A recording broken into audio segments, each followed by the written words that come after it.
First, open the eToro platform by visiting the website or launching the app on your device.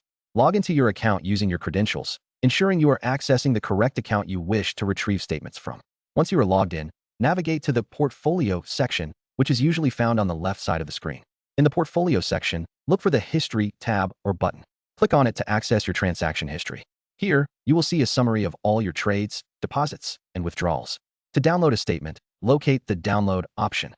This may appear as a button or a link, depending on the version of the platform you are using. Select the period for which you want the statement, such as daily, weekly, or monthly. After choosing the correct time frame, click on the Download button. Your statement will typically be in a PDF or CSV format, making it easy to view and store. If prompted, choose a location on your device to save the file.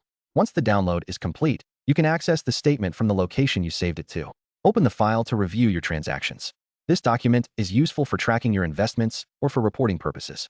If you encounter any difficulties during the process, consider reaching out to eToro's customer support for assistance.